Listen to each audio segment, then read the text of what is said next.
Mohon perhatian, semua untuk tenang dan memperhatikan. Karena materi akan dimulai. Jangan lupa untuk like, komen, subscribe, dan aktifkan lonceng semuanya agar Anda mendapatkan pemberitahuan video terbaru dari kami.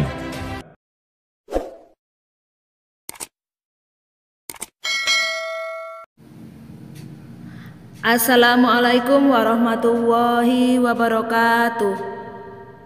Selamat datang di video pembelajaran Mapel IPA kelas 7 di SMP Nurul Islam Tanahbaya. Jangan lupa tetap patuhi protokol kesehatan dengan cara selalu jaga jarak, rajin cuci tangan, dan selalu pakai masker.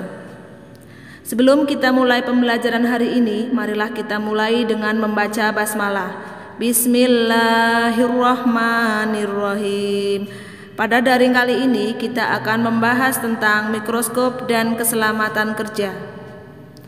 Tujuan pembelajaran pada hari ini adalah agar siswa dapat mengidentifikasi bagian-bagian dari mikroskop.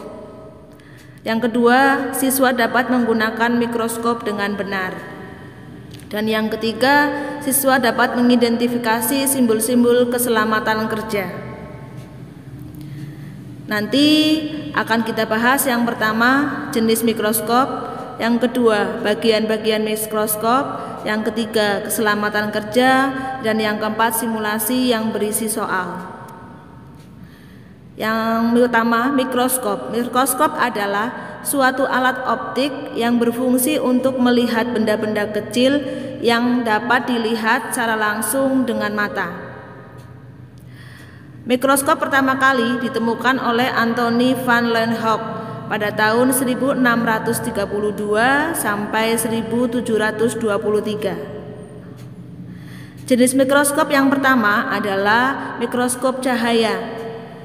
Sesuai dengan namanya, mikroskop ini membutuhkan cahaya untuk melihat organisme atau benda makhluk hidup yang sangat kecil. Ada dua jenis mikroskop ini, yaitu monokuler yang memiliki satu lensa okuler dan binokuler atau memiliki dua lensa okuler. Jenis yang kedua yaitu mikroskop stereo. Mikroskop ini digunakan untuk mengamati benda yang relatif besar. Contohnya, mengamati spora pada tumbuhan paku dengan perbesaran 7 hingga 30 kali. Jenis yang ketiga yaitu mikroskop elektron. Mikroskop ini mempunyai perbesaran hingga 100.000 kali. Mikroskop ini digunakan untuk melihat virus dan bakteri dengan jelas. Bagian-bagian mikroskop dari yang teratas yaitu ada lensa okuler, kemudian tabung okuler, kemudian ada skrup pengarah kasar, ada skrup pengarah halus, kemudian ada revolver, ada lensa objektif yang jumlahnya lebih dari satu, kemudian ada pegangan sedia, kemudian ada kondensator, ada diafragma, ada pengatur kondensor, ada sendi inklinasi, ada cermin, dan yang terakhir kaki mikroskop. Bagian mikroskop dan fungsinya. Yang pertama, tabung mikroskop, yaitu tabung kosong yang dapat dinaikkan atau diturunkan untuk mengatur fokus.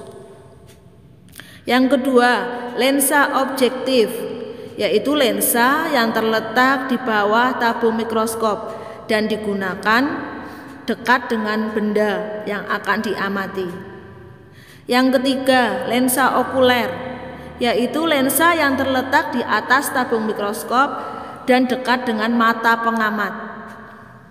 Yang keempat, revolver, yaitu bagian yang dapat diputar untuk memilih ukuran lensa objektif. Berikutnya ada makrometer dan mikrometer. Kalau makrometer itu untuk mengatur fokus bayangan dengan menaik turunkan tabung mikroskop dengan cepat. Kalau mikrometer mengatur fokus bayangan dengan menaik turunkan tabung mikroskop dengan sangat lambat. Jadi bedanya kalau makrometer itu pergerakannya cepat, kalau mikrometer pergerakannya sangat lambat. Berikutnya lengan mikroskop, yaitu bagian yang dipegang pada saat mikroskop akan dipindahkan atau akan dibawa oleh kita. Berikutnya meja preparat, yaitu tempat untuk meletakkan preparat yang akan diamati. Selanjutnya penjepit objek, yaitu fungsinya untuk menjepit preparat agar preparat tidak bergeser. Berikutnya diafragma yang berfungsi untuk mengatur banyak sedikitnya cahaya yang dibutuhkan. Kemudian kondensor, ini mengatur intensitas cahaya yang masuk. Selanjutnya cermin, ini untuk mengarahkan cahaya agar bisa masuk ke diafragma dan kondensor. Dan yang terakhir kaki mikroskop, yaitu bagian paling bawah yang mengokohkan kedudukan mikroskop. Kemudian ada simbol-simbol keselamatan kerja. Yang pertama itu simbol mudah terbakar, contohnya minyak tanah, kerosin, alkohol, dan bensin. Jadi kita harus hati-hati jika ada tanda simbol keselamatan kerja seperti nomor gambar di atas. Yang kedua, simbol kedua itu simbol korosif atau terjadinya pengkaratan. Contohnya asam sulfat, asam nitrat, sodium hidroksida. Kemudian simbol seperti tengkorak itu berarti racun. Contohnya merkuri, sianida, gas klorin. Dan simbol berikutnya seperti huruf X, tanda silang, itu berarti iritasi. Contohnya kloroform, alkohol, hidrogen peroksida. Berikutnya ada simbol yang berarti eksplosif atau mudah meledak. Contohnya campuran hidrogen dengan oksigen. Yang bawah itu simbol radioaktif, yaitu contohnya karbon radioaktif, uranium, plutonium, dan sebagainya. Ini yang berikutnya simulasi mikroskop yang berisi soal-soal. Yang pertama, alat optik yang berfungsi untuk melihat benda kecil yang tidak dapat dilihat dengan mata disebut apa? Nanti kalian pilih. Yang A, periskop, yang B, teleskop, yang C, mikroskop, dan yang D, lup. Soal kedua, penemu mikroskop pertama kali adalah yang A, Charles Darwin, yang B, Anthony van Leeuwenhoek, yang C, Spallanzani, atau yang D, Newton. Soal ketiga, mikroskop yang memiliki satu lensa okuler disebut apa? Yang A, mikroskop monokuler, yang B, mikroskop binokuler, ataukah yang C, mikroskop elektron, atau yang D, mikroskop 3 dimensi. Nanti kalian pilih jawaban yang betul. Soal keempat, bila ingin mengatur banyak sedikitnya cahaya yang diinginkan dalam mikroskop, maka menggunakan bagian mikroskop, yaitu bagian apa? Yang A, diafragma, yang B, cermin, yang C, revolver, ataukah yang D, lensa okuler.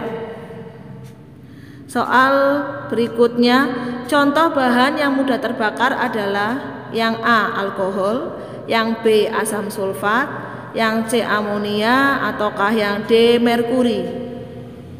Soal berikutnya, contoh bahan yang beracun adalah yang A, alkohol, atau yang B, amonia, ataukah C, merkuri, dan ataukah D, asam sulfat.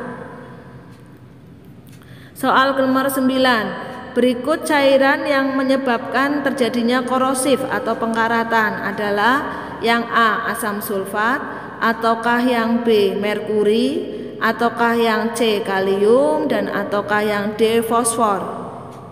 Dan yang terakhir, mikroskop yang memiliki dua lensa okuler disebut lensa mikroskop apa? Yang A, mikroskop binokuler, yang B mikroskop elektron, ataukah yang C mikroskop 3 dimensi, ataukah yang D mikroskop monokuler.